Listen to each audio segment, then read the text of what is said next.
Salut à vous, amateurs de NBA au sens large. Pourquoi est-ce que je vais vous proposer du Blazers sur NBA 2K20 alors qu'on a déjà eu la sortie de 2K21?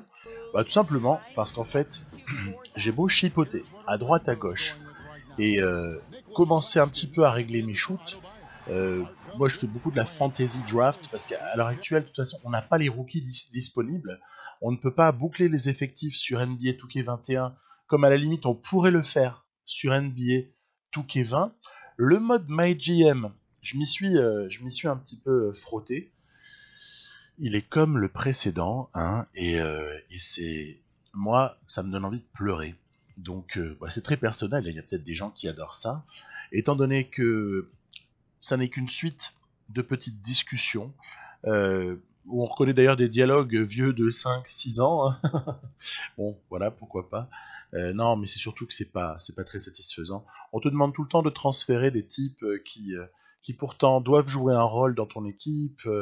On, on te force la main à faire des choses qui sont un petit peu abracadabrantes. Moi, ça me plaît pas. Du coup, voilà, avec mes petits fantasy drafts là, je chipote, j'apprends à shooter. Donc voilà. Et après ça, après avoir appris un petit peu à shooter, après, je pense que par rapport à ce problème de shoot ouvert qui ne rentre pas, par rapport à cette question de la nouvelle jauge, hein, donc, puisque c'est ça que je pointe du doigt, le problème peut être contourné si l'on joue sur système, mais à un moment donné, tu as toujours besoin d'avoir un petit peu d'adresse. Hein, je pense que vous me démentirez pas. On a toujours besoin d'un peu d'adresse à un moment ou à un autre, et le problème c'est que cette adresse va nous faire défaut au moment où le shoot est ouvert. Alors, si c'est une fois, deux fois, trois fois, moi je dis pourquoi pas, parce qu'au final, des shoots ouverts en NBA, les joueurs peuvent en rater.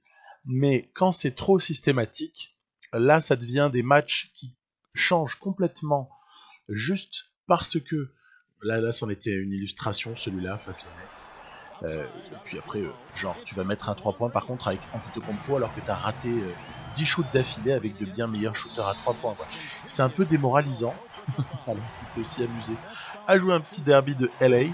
Des petites fautes sans ballon là qui sont assez rigolotes, qui permettent à l'IA de nous traiter avec insolence.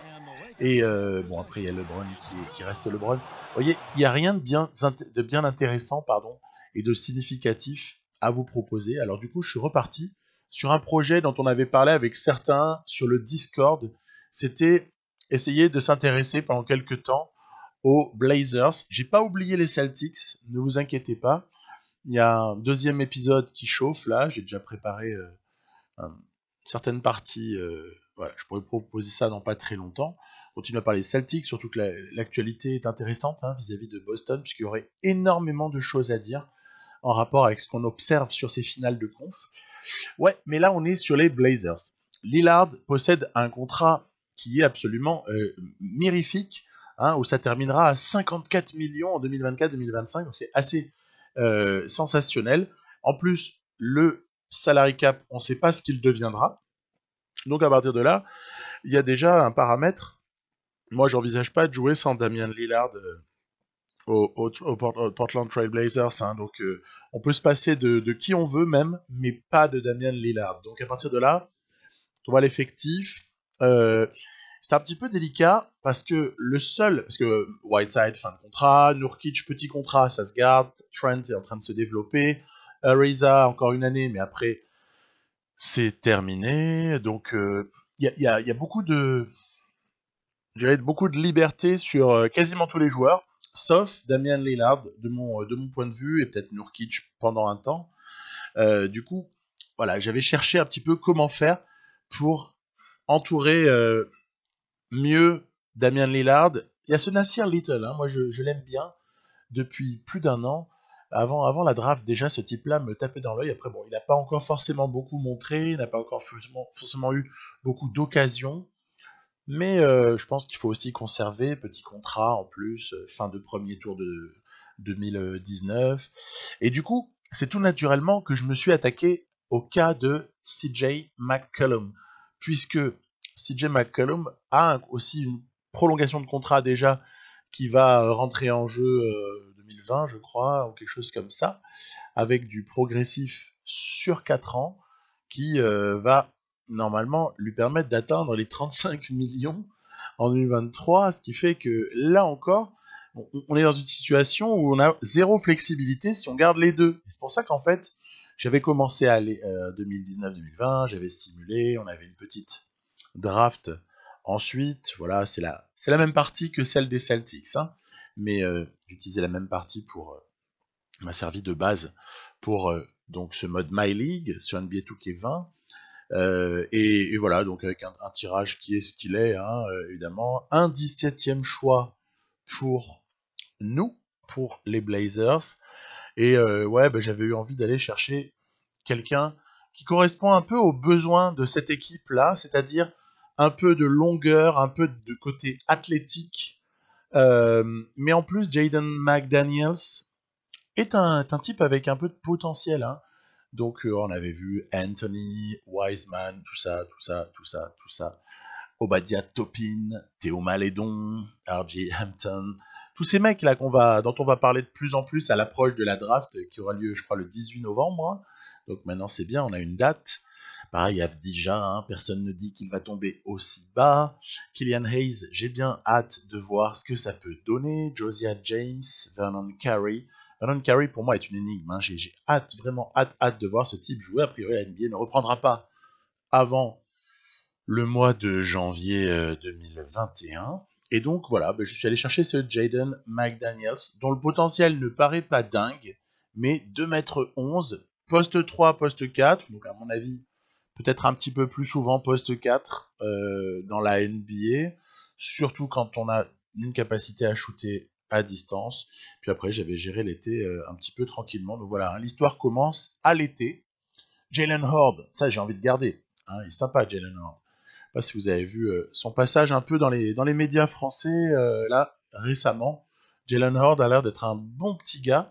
Il y a ce Moses Brown qui était aussi présent du côté des Blazers, qui avait été recruté un peu dans l'anonymat.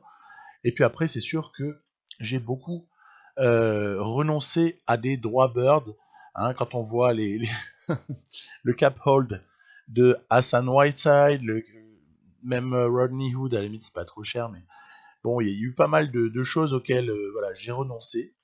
Et puis après, je me suis intéressé, je me suis dit, de toute façon, il faut se lancer. Je ne sais pas si c'est un bon choix. D'ailleurs, je ne j'ai aucune certitude par rapport à ça.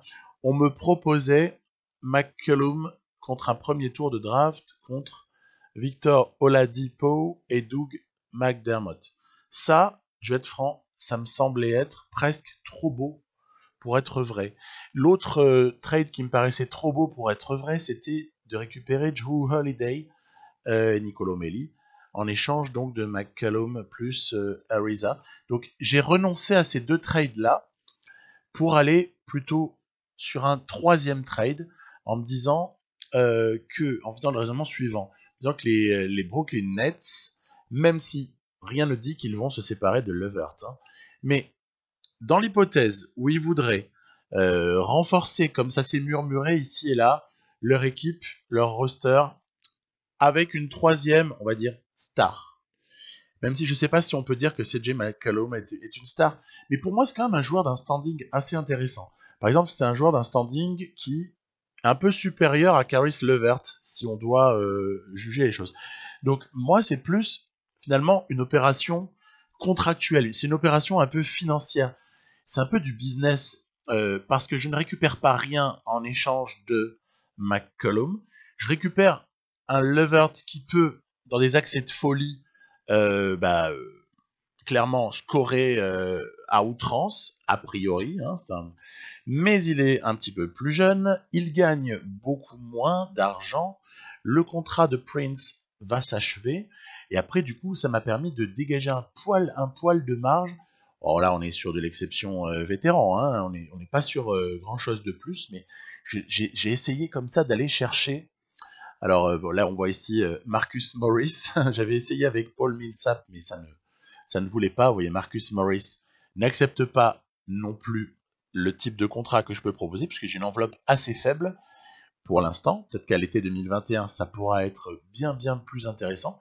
Tristan Thompson m'aurait beaucoup intéressé, mais là aussi, c'est trop cher. Derek Favors, même si je l'ai déjà pris dans d'autres parties, mais pour moi, reste un joueur assez sous-évalué. Là encore, de toute façon, ça ne passe pas. Donc, voilà, c'est un peu délicat, au final, de trouver chaussure à son pied, je dirais. Et naturellement, je suis allé sur un profil qui manque à Portland, Jeremy Grant, évidemment. Parce que pour moi, les Blazers n'étaient jamais aussi forts que l'année, c'était quoi? C'était il y a un an et demi, quand ils avaient Alfaro Camino, ainsi que Mo Harkless sur les ailes. Donc c'est un petit peu avec mon Taurean Prince et Jeremy Grant, plus le remplacement de McCollum qui est un peu une porte de saloon en défense. Je suis désolé pour ses supporters, mais il me semble que Levert tiendra peut-être un petit peu mieux. C'est un peu le projet, c'est d'essayer de trouver une équipe un petit peu plus athlétique. Évidemment, Lillard est l'unique superstar de cette équipe-là. De toute façon, comment peut-il en être autrement avec le salaire? Puis après, je suis allé combler 2-3 petits trous à droite, à gauche. Donc, on a un joueur à 95, une superstar de la ligue. Anthony Simons en développement, Caris LeVert sur lequel je fonde de l'espoir, Gary Trent sur lequel on peut espérer un peu de développement, Jaden McDaniels sur lequel on peut aussi espérer une belle place dans la rotation, peut-être dès cette année ou peut-être surtout dès l'année qui peut suivre. Voilà, en plus, comme je vous disais, il s'écarte, heureusement, pour un joueur qui arrive en NBA, il vaut mieux avoir les standards du genre. Jalen Horde, mine de rien, il y a de l'espoir sur ce joueur, peut devenir le 3 qu'on recherche, qui sait, Ariza a décliné. Jeremy Grant, j'y crois beaucoup, de toute façon, ce joueur, je l'admire pas mal. Taurean Prince, Nasir Little viennent aussi apporter comme ça ce côté 3-4 très athlétique.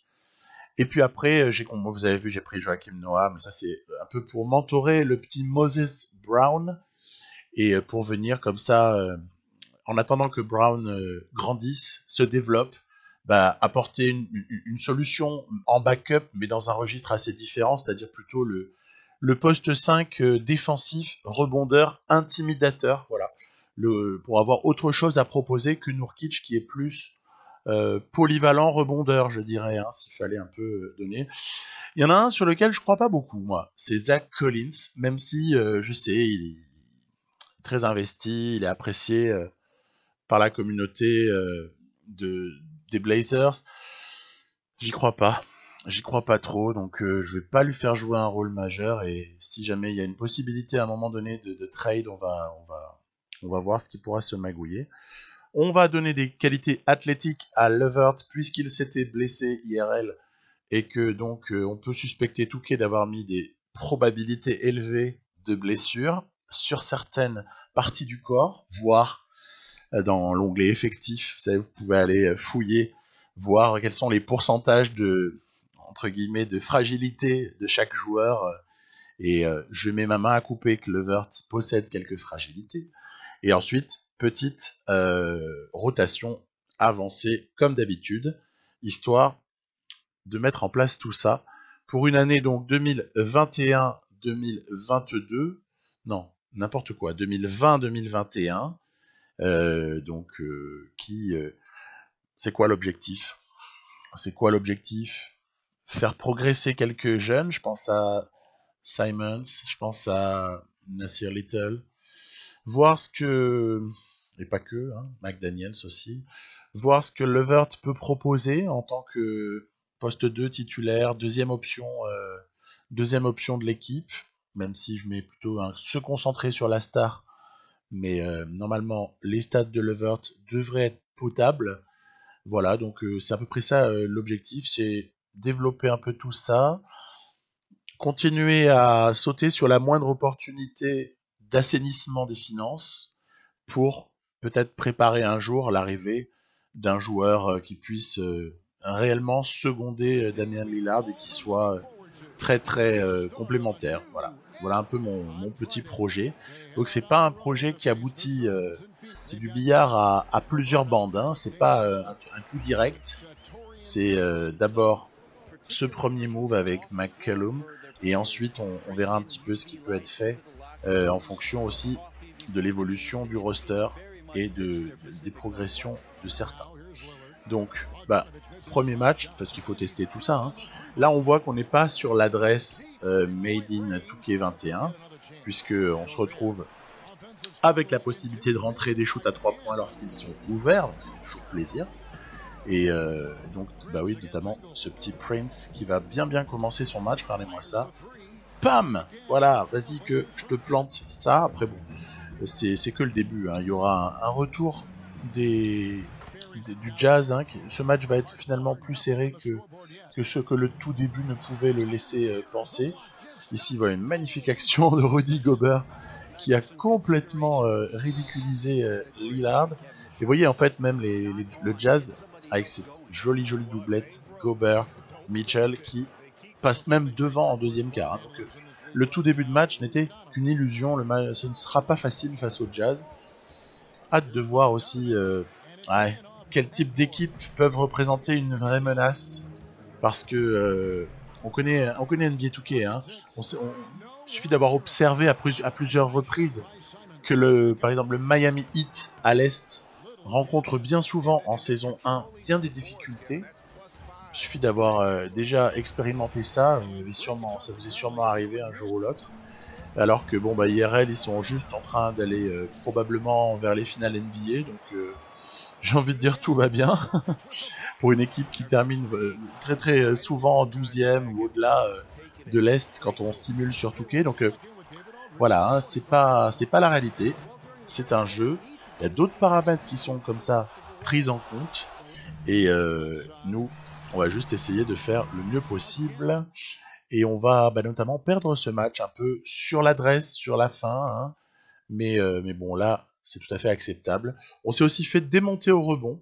La présence de Rudy Gobert a été assez fantastique, même si Nurkic n'aura pas été ridicule, mais peut-être pas encore pris trop mes marques sur ce match-là. Pas toujours évident hein, de démarrer premier match qu'on joue avec un roster qui est en plus qui a évolué, quoi. On a une entente équipe là au tout début qui est assez faible. On va essayer d'avancer un petit peu en simulation. J'irai dans cet épisode-là, j'irai dans cette vidéo jusqu'à la trade deadline, hein, donc mais en version classique, trade deadline classique, c'est-à-dire début février, hein, puisqu'on sait que tout ça est amené à évoluer. Par exemple, au cours de la prochaine saison, on n'aura plus du tout le même calendrier, que ce soit le calendrier de prolongation de contrat, le calendrier de trade deadline. Voilà, quelque chose changera, il y a pas mal de choses qui changeront d'ailleurs. Donc, les Warriors. Alors, sur ce début de saison, hein, Warriors, a priori c'est au-dessus, hein, c'est au-dessus de nous, puisque Steph Curry est là, Klay Thompson est là, à l'intérieur, ils ont comme ça Kevin Looney, et puis pas loin de lui toujours Draymond Green qui distille avec Andrew Wiggins. Donc on est sur du Warriors mais de base, hein, du Warriors de base avec les joueurs qu'on connaît et l'insolence parfois aussi qu'on connaît.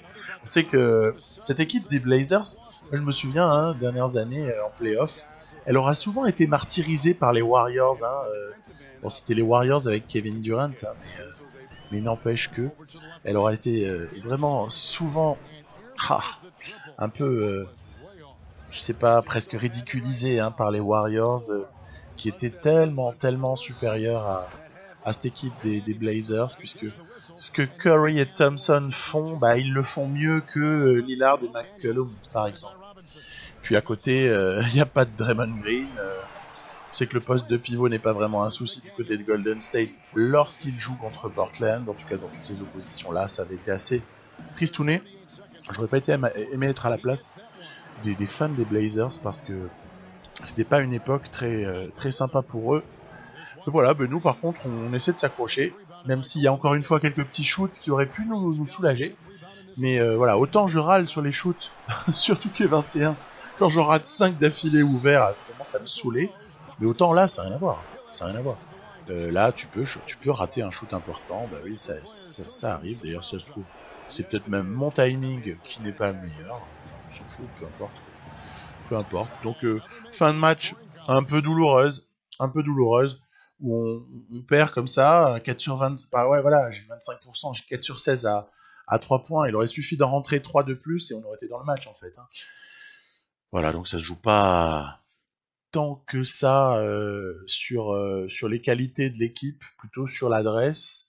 Donc affaire d'habitude, il faut faire monter l'entente, encore une fois, je le répète, ce truc-là est capital, surtout qu'on va simuler assez massivement maintenant.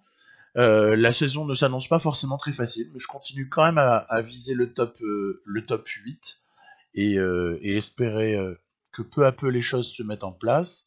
Ce sera intéressant d'aller à la fin regarder un petit peu les stats aussi pour voir quelle est la contribution des uns et des autres. Donc on continue assez tranquillement, voilà. Ah, c'est sûr que si en plus on a quelques blessures, c'est pas tellement là dans l'immédiat qu'un Nasir Little peut nous manquer et que ce soit dramatique. C'est plutôt pour son développement, quoi. Si on a des jeunes sur lesquels on fonde un peu d'espoir, mais qui viennent à se blesser peut-être un petit peu trop souvent, à ce moment-là, voilà, ce sera pas forcément aussi facile ou aussi amusant que ça aurait pu l'être. Après, moi j'aime bien aussi qu'il y ait des vicissitudes, hein, des difficultés. C'est intéressant parce que si tout se passe comme dans un rêve dans le meilleur des mondes, ben c'est pas aussi marrant que si on a un peu à bosser, hein, tout simplement. Recherche de jeunes talents, toujours intéressant. Comme je vois qu'on démarre très mal la saison, on va aller porter de l'attention particulière à tous ceux qui s'annoncent comme les tout meilleurs rookies 2021 cette fois-ci. Et commencer donc l'évaluation par le haut, hein, alors qu'évidemment si j'étais sur un bilan dominant, je commencerai plutôt par les mecs qui sont pronostiqués vers la fin de premier tour. Mais là, en l'occurrence, 6 et 7, c'est moyen. On a recollé finalement. Il y a eu 4 victoires d'affilée, hein, suite aux 2 victoires, 7 défaites initiales. Donc on continue. Il faut avancer tout ça. On ira jouer encore un match. Je crois que ce sera contre les Rockets qu'on jouera un match assez rapidement. Donc voilà, ça continue, victoire, défaite. Bon, un petit peu plus de victoires quand même. Hein. Le bilan commence à passer en positif hein, à ce moment-là. Retour de Nas Little, ok, parfait. Donc c'est pas mal parce que finalement, Prince, Grant, McDaniels et Little se partagent des minutes que j'apprécie au poste 3 et 4. Levert est secondé par Gary Trent du côté du poste 2. J'aime beaucoup Anthony Simons, donc de l'espoir sur ce type-là. Ça c'est marrant, vous avez vu, ils sont allés chercher Muscala, les Rockets. L'IA a cherché à faire coller un pivot qui stretch. Donc recrutement opportun, je dirais, de l'IA par rapport à ce qu'on connaît des Rockets, même si... Tiens, ça c'est un sujet aussi. Hein. La philosophie des Houston Rockets, l'équipe construite autour de James Harden, va-t-elle être modifiée avec le changement de coach? Puisque vous savez que Mike D'Antoni est pressenti ici et là, mais surtout, Mike D'Antoni n'a pas été prolongé par les Rockets, hein, on pouvait un petit peu s'en douter. Est-ce que l'Ultra Small Ball est mort? Ou est-ce qu'on aura une espèce de version 2 de cette Ultra Small Ball? On pourrait imaginer les Rockets essayer d'aller chercher... bon, je sais pas s'ils vont aller chercher de la taille, ou est-ce qu'ils vont aller encore un petit peu plus loin dans cette Ultra Small Ball. En tout cas, en attendant, nous, on en profite un peu. On en profite un peu parce que l'Ultra Small Ball, ça ne fonctionne pas trop dans Touquet. Alors que dans la réalité, on observe que les équipes qui font des choix d'Ultra Small Ball posent souvent, mais ça dépend quand même de l'adresse. Hein. Ils sont très très tributaires de l'adresse, mais vont souvent poser des problèmes aux équipes en face, qui vont être obligés de faire sortir les grands, plutôt avoir un roster de plus petite taille, plus mobile, pour pouvoir défendre comme ça plus rapidement sur les extérieurs. Mais du coup, ça pose le problème de la dissuasion parce que les types vont évidemment en profiter pour pénétrer. Et du coup, mal de crâne. Ça provoque un mal de crâne, hein, cet ultra small ball. Donc, intéressant de voir l'évolution de ce truc-là. J'évoquais Boston là tout à l'heure très brièvement. J'ai aussi été frappé sur la fin du game 4 des finales contre Miami, des finales de l'Est, par cette version ultra small ball aussi des Celtics, où on voit Tatum et Hayward sur le terrain, alors que Miami a un 5 habituel. Hein. Peut-être aller Iguodala à la place de Crowder, hein, mais donc où on voit Tatum et Hayward qui sont les espèces de grands et Kemba Walker, Marcus Smart, Jaylen Brown qui sont les espèces de petits entre guillemets, hein, même si on ne sait plus qui est grand, qui est petit, puisque Brown a souvent défendu sur le poste 4. Mais donc tout un sujet pour moi de voir si cette expérience à laquelle on a pu assister en NBA là, du small ball à tout va être la nouvelle donne. Tiens, les Sixers, on en parle, puisque Mike D'Antoni est pressenti de ce côté-là. Est-ce que les Sixers vont faire un choix adapté à la personnalité de D'Antoni s'il venait à signer là-bas? Est-ce qu'on peut voir un peu un coup de balai dans le roster? Il y a énormément de points d'interrogation hein, sur cette saison actuellement et on n'a pas beaucoup de réponses parce que qu'est-ce qui va vraiment se passer dans plein d'endroits? Est-ce que Milwaukee va remodeler un petit peu son effectif? Est-ce que le Thunder va profiter de la très bonne saison de Chris Paul pour peut-être l'échanger vis-à-vis d'une équipe qui aurait les assets et en plus qui serait en capacité d'accueillir son salaire, donc ça permettrait au Thunder de faire du salary dump en fait, hein, de perdre en masse salariale globale, de se faire de la place en quelque sorte.